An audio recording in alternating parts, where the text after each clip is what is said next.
नमस्कार, पद्मेश 24/7 में आपका स्वागत है। मैं हूं अर्चना मिश्रा। सबसे पहले एक नजर आज की हेडलाइंस पर।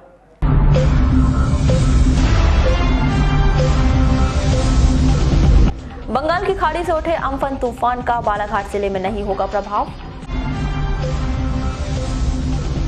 सोमवार को भेजे गए 12 जांच सैंपल, 39 संदिग्धों की जांच रिपोर्ट का इंतजार।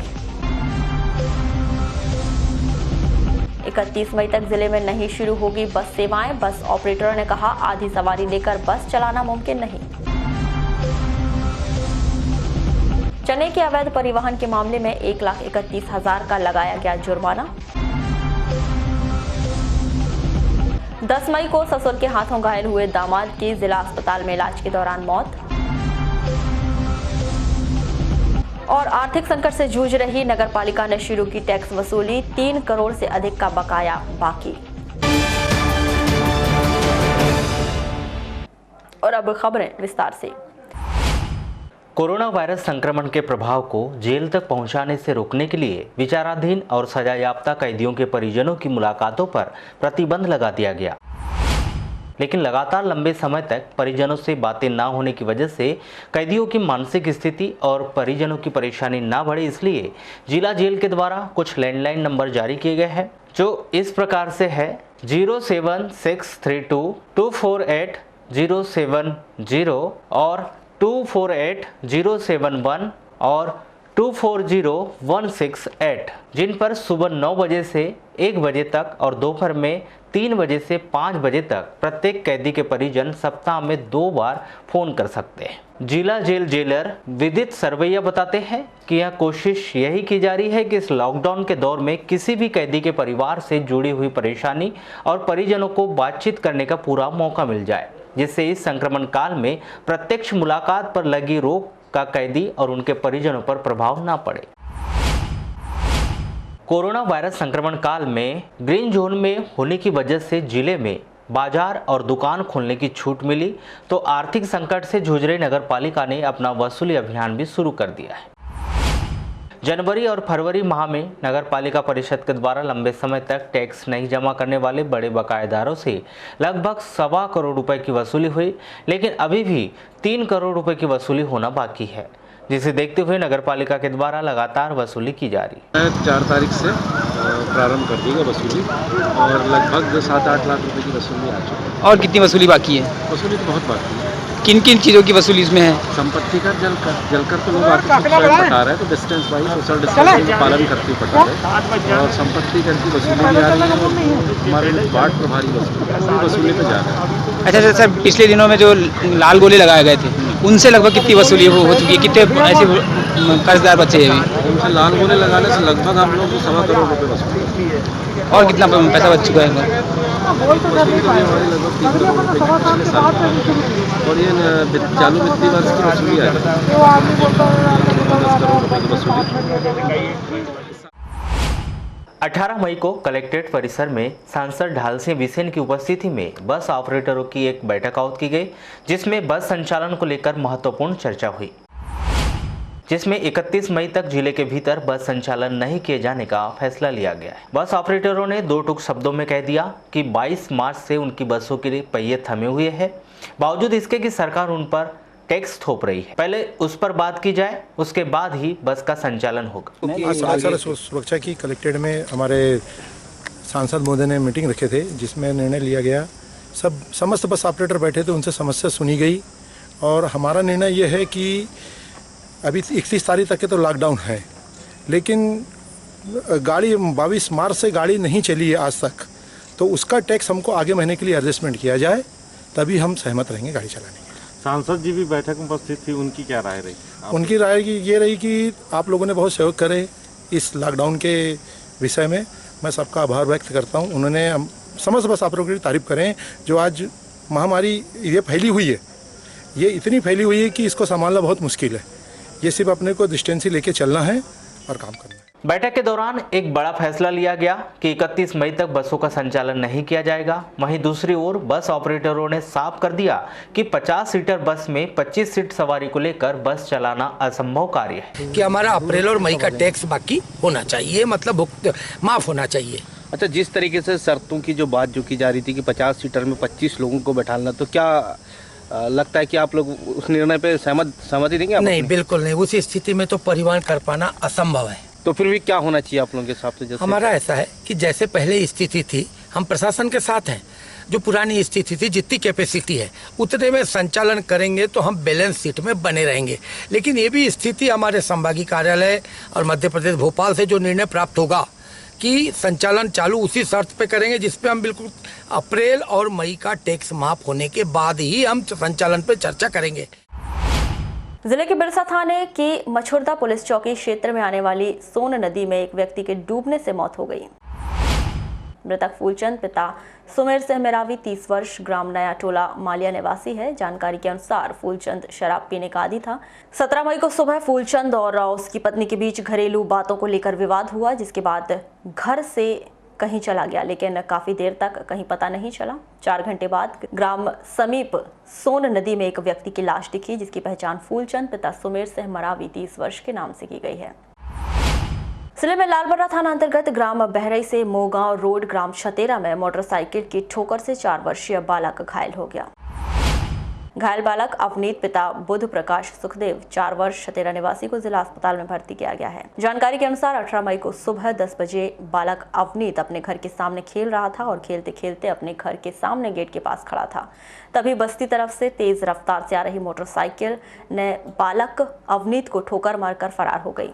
पॉलिटेक्निक कॉलेज के समीप स्थित गर्ल्स हॉस्टल में 40 लोगों को क्वारंटाइन किया गया था, जिसमें से सोमवार को 32 लोगों को छुट्टी दे दी गई है, जिन्हें उनके गांव में होम क्वारंटाइन किए जाने के निर्देश दिए गए हैं।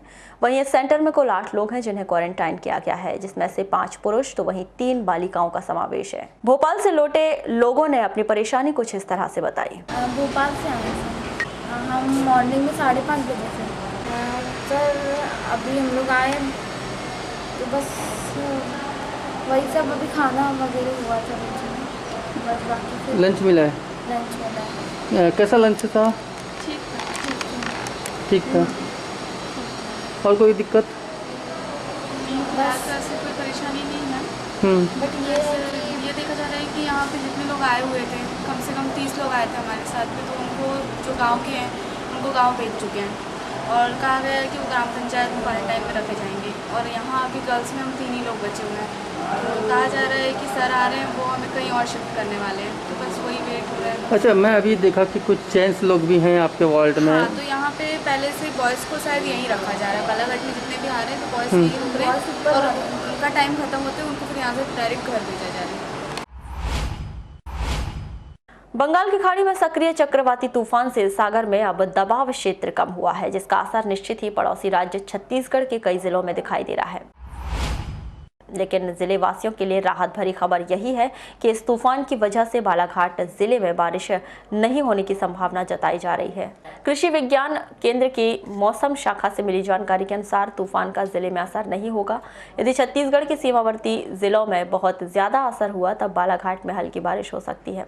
बता दें कि अनुमान यही लगाया जा रहा है कि यह चक्रवात 20 मई की दोपहर तक उड़ीसा और बंगाल के तट से टकराएगा। अभी यह तूफान पारादीप तट से करीब 750 किलोमीटर दूर स्थित है। सोमवार को जिला अस्पताल द्वारा जारी किए गए हेल्थ बुलेटिन के अनुसार 12 संदिग्धों के जांच सैंपल जबलपुर ICMR भेजे गए हैं। इस प्रकार कुल 39 जांच सैंपल की रिपोर्ट का इंतजार किया जा रहा है। सिविल सर्जन डॉक्टर RK मिश्र से मिली जानकारी के अनुसार अब तक जिले में कुल 287 जांच सैंपल भेजे गए हैं, जिसमें 248 की रिपोर्ट निगेटिव प्राप्त हुई है।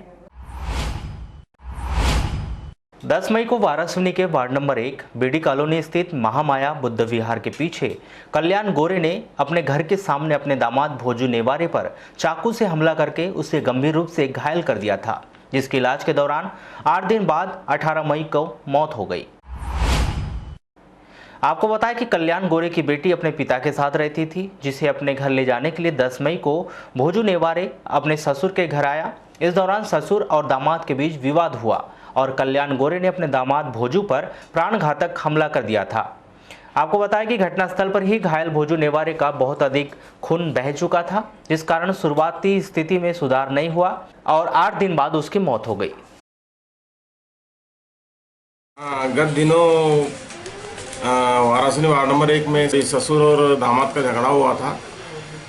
तो ससुर कल्याण सिंह गौरे ने अपने दामाद भोजू नेवारे को धारदार हथियार से वार किया था, गंभीर घायल किया था, जिसको वाराणसी से रिफर करके बालाघाट में भर्ती किए थे बड़ी अस्पताल में।